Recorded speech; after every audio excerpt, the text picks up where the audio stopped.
We are back for Do This, Not That podcast presented by Marigold. And this is part of our new series, My Path, where we have super big people that come on the show that really share with us how they got to where they are, because it's never a straight line, especially in the world of marketing. And it's always exciting to hear that. So, who do we got? We got a big dude. Ryan Alford's here. Now, you probably know him from his podcast right about now, which is the number one marketing and business podcast, for that matter, on the Apple charts. And how did I find Ryan and his show? This is real. When I started getting the podcast about 2 years ago, I'm like, all right, well, who's number one? And I went to the top of the charts and I see this dude, Ryan. I'm like, well, what's his deal? And I went deep on his podcast. I'm like, crap, I'm never going to be able to do what this guy's doing. And I was super impressed. And he comes from this agency background, but he wasn't just some big wig at an agency. Yeah, he worked on all these big accounts, all this stuff. He worked his tail off way up the food chain. And he has all this cool stuff that he tried to do. Some worked, some didn't. But now he's crushing it in the world of podcasting. He has an agency. He is just an interesting guy. So, Ryan, welcome to the show, man. Hey, Jay, I appreciate that setup. I mean, I think it truly is as varied as it sounds. And the journey has been a roller coaster, but it's all been worth it to have anyone at your level say anything positive about me. So I take that really seriously. Thank you, Jay. Well, I'm fired up to have you here. So let's go back in time a little bit, because a lot of people listening, they very well might be an account exec at an agency, or maybe they're a brand marketer, marketing manager, marketing director at a business. And they're like, well, how do I get from where I am to where this guy Ryan is? And you did it. So take us through, how did it all get rolling? What was your deal?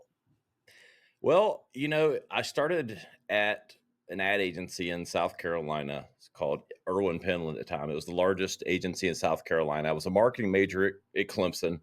Go Tigers! Backdoored our way into the You sure, playoffs. you sure Junior did. college Thanks, football. Syracuse, for that. Exactly. We'll Yeah. take it. The Yeah. paths are messy sometimes. Yeah. And I was a lifelong marketer, so it was a natural path for me to get into the ad agency business. Uh, a side story that I don't think I've ever told that I think is interesting, since we're talking path. Yeah. An ex-girlfriend, my first high school girlfriend of like 3 years, worked at this ad agency. And we had a pretty, it wasn't nasty, but no split is great. Right. She broke my heart. I'll just leave it there. In college, it ended up being the best thing that ever happened to me, because she did it like, first semester, freshman year. She did me the greatest favor of all time, Yeah. like Right. turned me into a single, not terrible looking, just, maybe slightly above average guy in college. And suddenly I'm single and I'm depressed. And I'm like, wait, I woke up and anyway, long story short, Yeah. she got me the job at the ad agency. Oh, nice. So she did me a favor. Hey, breaks up. I mean, she's done me a lot of favors that I look on now. Right. So that's an interesting Amazing. path in itself. Yeah. Went into the ad agency, junior account executive, lowest man on the totem pole at an ad agency, pretty much, for account management. And I'll say this: I've always been really ignorant of my shortcomings. It's been both. I think it's actually a super strength, because I think if you're too, it's not that I wasn't self-aware of them. I'd say, like, ignorant in letting them hold me back. I think I always sort of put my foot into things that maybe I didn't belong, because I just was like, didn't really care about whatever established norms might have been. Not because I'm rude or whatever, but I worked my way into meetings and worked my way into conversations, and I listened. I'll tell you this: the path to success is littered with listening and not talking. Yeah. And Totally. most people think you talk your way into success. I listened and watched my way into a lot of success, because, again, I was not the world's greatest junior account executive. I might have been in the 10 percentile. I was below average as a junior account executive. I'll just say that. Now, here's what I was not below average at: paying attention and learning what my clients cared about and how the agency made money. A lot of people get real confused that being good at their job separates them in work. Yes, sometimes. You either got to be elite good, or you need to understand how to help the company make more money that you work for if you're an employee. And I learned that really quickly, kind of watching. And so started in the ad agency business as a junior account executive. and went to about the highest level I could get. I couldn't be the owner, but worked for 13 years for the same agency. Wow. And again, went from, Greenville, South Carolina to Madison Avenue in New York, opening up a New York office for the agency, and fundamentally built on relationships, ignorance to shortcomings, and willing to take risks. So then, but so you were at the agency, right? It was all going well, and you could have just stayed on that path and been an agency guy and probably had some big position right now somewhere. But then you said, you know what? I have something I've always wanted to do. I got a passion in life. And you kind of put all your chips on the table and did this thing in the automotive world, and it went to crap. It didn't go well. I mean, is that an accurate version of the story? I lost $1 million. So, That's crap. yeah, Right. I made some pretty good money in New York and at the agency, and small investments and things like that. And you know, Jay, I worked 13 years, worked on some of the largest brands in the world. Somehow turned myself into an above average account strategy creative guy. In the ad agency world that rarely had such. And then, the 13 years was enough. It was time to move on. Um, it was sort of a mutual moving on, and I needed to get out of New York and back to South Carolina. And so you'd think, Jay, what is the natural progression? Okay, what should I do? Should I go to another agency and get probably a bigger raise off the back of everything I've already done? Right. Or at worst, start my own agency, maybe, right? Yeah. No. Let's go into the car business. It makes sense, right? So what Damn was that Gary, business? What Gary was it? V, Yeah. Gary V. Go follow your passion. Right. Oh, go follow Right. what you're good at. But here, Right. nonetheless, follow the passion. It wasn't because of Gary V. He was saying it Right. at the time. I Yeah. just thought I had Carvana before Carvana, but Huh. I didn't know how to operate. I knew how to do great ads. I knew how to be a creative, salesperson, but operating semi used car, luxury used car, pre-bought, ordering online system technology, crash and burn. $1 million later, 3 years later, but a lot of learning lessons, Jay. I mean, I learned, yeah, I said I was ignorant to my shortcomings. I became Right. very aware of my greatest ones, which ones that needed to be supplemented by other people or doing other things. I also learned sometimes sometimes you venture out of your lane, but I needed to get back in my lane. And so it led me to starting my own agency and podcast and all that stuff. So let me ask something that we is off script, but this is something I believe, and maybe you do too, based on the what your experiences were, which is I think it's a load of crap when people say you should only do what you love. Find what you love and you don't work a day in your life or whatever. And I think it takes a lot of young people down a rabbit hole like, oh my God, I don't love what I do. I'm doing the wrong thing. And to me, I think it's garbage. I mean, you could like what you do. You want to be passionate about what you do. You want to feel good about what you do. But most people don't love what they do, or at least doesn't give them the lifestyle that they want. So I don't love what I do. I like it. I'm passionate about it. Is that what you realized after the car thing went sideways?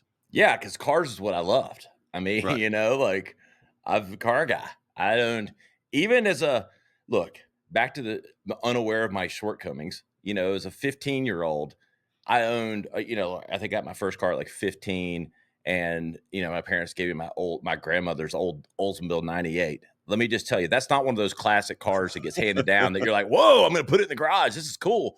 No, those cars still aren't cool. So anyway, but I ended up having like 6 cars in high school. Like I Wow. went through a lot of cars. I was unaware of my own, poor upbringing in Easley, South Carolina. But nonetheless, car guy. Ended up even in throughout college and everything else, always trading in and out of cars, fixing them up, doing things. And so started the car business. I love the car business, right? I love cars. Well, I hated that business. Good God. It's not always Yeah. that way. But I love that you brought this up because I think it's the biggest fallacy in sort of guru talk of following what you love. Yeah. You fall in love what you're good at. Or Yeah. you get excited or jazzed when you're good at something. And it might not be what you love, But when Right. you contribute and you feel gratitude plus pride, that's what you love. Yeah. And work isn't meant to be what you love. It's what you do to empower what you love. I agree. Totally. and so I love freedom. And so being Yeah. an entrepreneur and having 4 boys and being involved and, do caring about some possessions, I work my ass off to have freedom and Yeah. to not be controlled by time. And I love what my job enables. I don't 100%. always love my job. I could not agree with you more. You love the lifestyle it gives you, not necessarily every moving part of it. And I think it's important for young people to hear that, especially. All right, so now the car thing goes sideways, and the natural next move for you would be like, all right, I'm going to just go and start an ad agency because that's my jam. But that, while you may have an agency now, that's an outgrowth of something. That's not what your next move was. Why did you steer towards what you did next and podcasting and all of that? Yeah. Well, I mean, I actually went to work for another agency for just a chief marketing officer for a couple years, and while starting my podcast behind the scenes with there, um, and tried to convince that owner. So it's interesting how these paths work. It was not immediately. It was I went to CMO. I was telling him, hey, podcasting is it. This is how you build new business, how you generate all these things, and we just did not see eye to eye. He had success. It was actually an automotive ad agency. Go figure.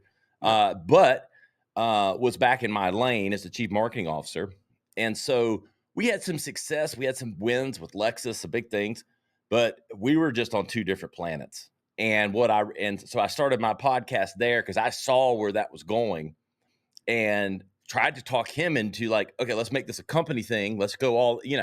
He wasn't buying that vision. And I was like, I think still had the itch kind of entrepreneurial and then started the agency. And so started the agency with the podcast kind of just getting off the ground. And then, again, day one, months 1 through 6, my first employees were creative, help with the podcast and all that. So I was over investing in the podcast, this is 7, 8 years ago, well before it became what it was, from, the first clients that we had at the ad agency.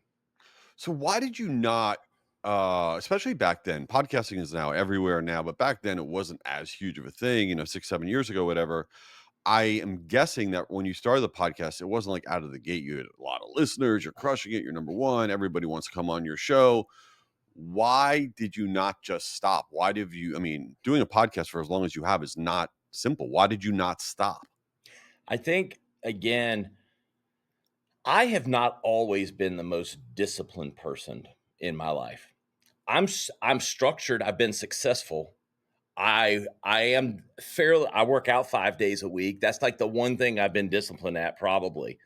But my life's sort of been ruled by, you know, taking chances, working hard, but not necessarily structure. But when I started the podcast, I knew where this was going. I always have vision for every stock that's going to break or all that. I wouldn't call me a lifelong visionary, but I do have some intuition that's pretty damn good. And I saw where media was going and where podcasting was. And I said, you know what? At first, it was like, I got to just stick with this. And the first 2 years, so doing 2 a week after, it was about first year was 1 a week, then went to 2 a week the second year. And I thought, okay, just sticking with it, that discipline and consecutive doing it over and over again, that consistency would be enough, right? Yeah. But I did it for 2 years, and I was proud of that. But then that wasn't enough either because I had 1,000 listeners. I've told this joke a lot. I'll tell it for years. 999 of them were my mom hitting replay. you know, Right. Right. uh, like I'm like, thanks, mom. I appreciate it. She's like, I'm trying to get your downloads up. I'm like, oh, That's thank you. nice. I appreciate that. Thank you, mom. But Yeah. what I realized though, 2 years in, the consistency and the discipline alone wasn't enough. I needed to go bigger. Yeah. I needed to be better. I was doing it, but I was just sort of checking the box. And so I was consistent. I was going to stick with it. But then I said, look, Ryan, you've done some of the biggest things. You've worked with some big people. You've got a Rolodex, i.e., contact list on your phone for Right. your younger listeners. Uh, and I need to go harder at my resources to get bigger names. I need to invest in better equipment. It sounded okay, but wasn't Yeah. like truly professional. And so I went bigger and I started spending money marketing the show and doing the things that you need to do and really focused on how do you grow a show, making the show better, working on my craft. Yeah. And lo and behold, you start to get traction and traction and traction. But that consistency is the biggest thing because, again, as someone that's not always the most disciplined person with structure, Yeah. that is one of the key things, though, because pod fade is real. A lot of people just give it in like 8 episodes. Oh, my downloads aren't. Yeah. Everybody needs like validation of their success so quickly now. I mean, look, Amazon has spoiled us to death. Yeah. Not Instant everything gratification. is 2-day prime and free. So let me ask you something because out there listening right now, someone's like, well, I missed the podcast train, right? There's millions of podcasts. If I start one now, it's too late. Should I be doing the next thing? So do you think that the podcast train is too late? You're too late to the party if you want to start one today? Or is it still something that you would suggest to people to do now? Jay, I'm going to say this not only with my conviction of vision in media that's been proven a lot more right than wrong. I'm the only one that panned the metaverse and NFTs at a time when, for the Yeah. record, we can go play that record. So I'm pretty right in the media space with when I do make sort of prognog when I'm guessing what's going to Yeah. happen or Yeah. pushing ahead. Anyway, so let me tell you, I look at all the research though. So this isn't just Ryan's opinion and vision. I've been watching this research because I come from the ad agency business. You make decisions, great marketers make decisions on creativity, intuition, and research. And I've been watching the research from trusted people, sample size reflective of the US. We just now crossed the mainstream with podcasting. Wow. More people, just as of the study this last quarter, listen or watch podcasts than those that don't, which means over 50% of US just now. Wow. And that genie's not going back in the bottle. Yeah. 18 to 34-year-olds watch and listen to podcasting more than they do television. Wow. Replay that That's in your head. crazy. That is wild. So it's the here and the now. And I don't know about you, Jay. I haven't figured out the time machine or how to anti-age myself. Right. 18 to 34-year-olds are the future Yeah. of business and growth. And they are today watching podcasts or listening to podcasts more than they don't. So all of the data points show that we are just now even still below the bell curve for podcasting, combined with the fact that there are a lot of people that talk about podcasting, but active podcasts are actually at a low point for the last 24 months. Wow. So active.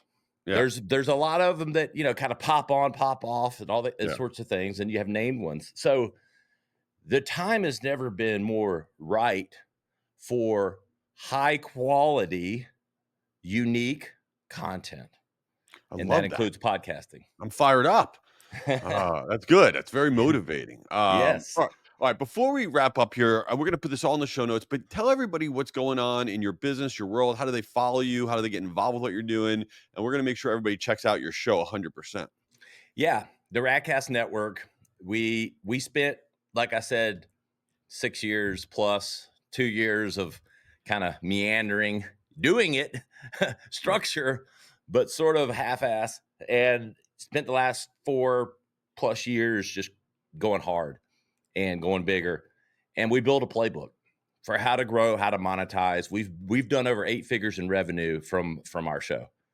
Amazing. And we've built the playbook. There's 3 ways to monetize a show. Everybody thinks it's ads. Everybody thinks it might be sponsorship.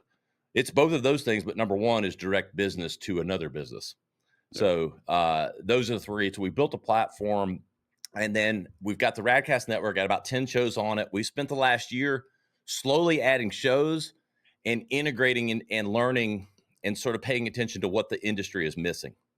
So we're building 2 things. One, a platform for community within the podcast network, within so a true platform where shows come together, share knowledge. We're informing them and educating them on our secret sauces while also integrating them because again, shows elevate shows Yep. and the high tide raises all ships. And Totally. so true community platform for shows that are in it to grow. And then the second thing is the future of podcasting is multi-platform. Audio, video, social media. Yeah. All of the metrics are centered around, all the ads are centered around audio, the RSS feed. Hmm. We are putting together a dashboard and putting together analytics to show that some of the most popular shows might not look like it on audio, that have social media followings of the host and the show that elevate them way past just their audience, their audio numbers. And Gotcha. so, and YouTube is the number one fastest growing platform for podcasting, and it's the number one discovery place. The Radcast Network has the largest YouTube channel of any independent podcast network. Wow. And we are elevating shows through strategies on YouTube, social media, and audio, and building a platform and analytics so that people can see the true picture and so that marketing and advertising can be sold for the total value of the impressions that are happening across all of those media. No one else is doing that.